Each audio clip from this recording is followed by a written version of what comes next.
Pete Hadges, Sales Manager and Vice President. Sean Langen, Vice President and Director. Rick Schaefer, Vice President and Director. We have always been a very conservative market. Our developers are smart, our lenders are conservative, and the pace and velocity at which we develop isn't such that we were ever overbuilt. Of course, during the pandemic, what you heard on the national news, that vacancy rates were terrible, and everybody was leaving office space. While we did experience some of that, it wasn't nearly at the level that you might have heard or expected to see in larger markets. Well, locally, the good news is that we are seeing a return to office. The uptick is slowly making its way up. We're seeing a lot of what I would consider smaller footprints of the 15 to 2,500 that are looking for more what we would call Class A office, so more plug and play. Not a lot of improvement or needs on the tenant's end.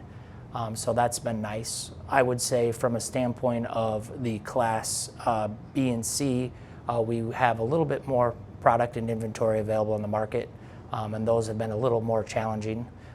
But again, it's nice to see that we are getting more tenants looking for that type of space. You know, tenants were often asking for 1, 2, and 3 year leases were about the max because they wanted to limit their liability or exposures. They weren't willing to make long-term commitments because of the unknown. In terms of pricing, new construction is really driven by cost of construction. And you know, in that respect, we're $22, $23 and up, depending on the level of fit out. Class A product, which is still very good product, but just not brand new, second generation space, we often refer to it as. That pricing is the $14 to $18 per square foot on a net basis. Class B space is in the $10 to $14 range on a net basis. And then our Class C and our downtown office product is typically in the $7 to $10, maybe $11 a square foot net range.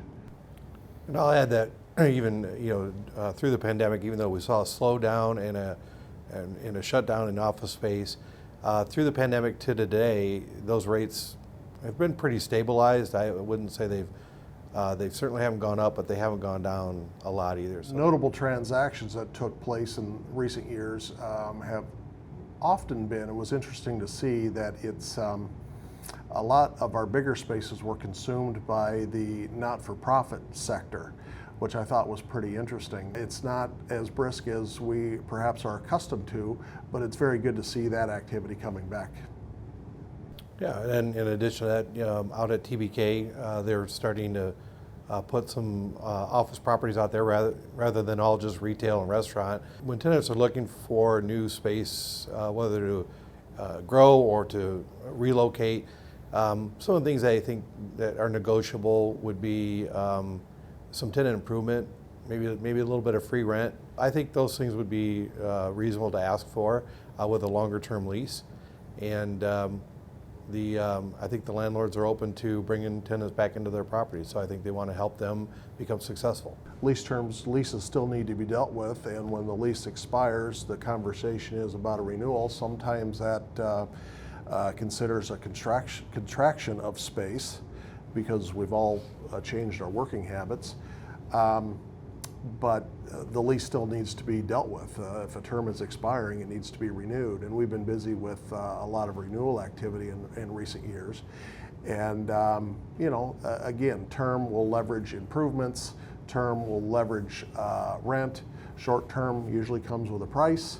Long term, you usually get some goodies in your negotiations. So as we look at the future of office, one thing we are very excited about is that we are seeing a return to the office. Many of the both local and national offices are calling back employees.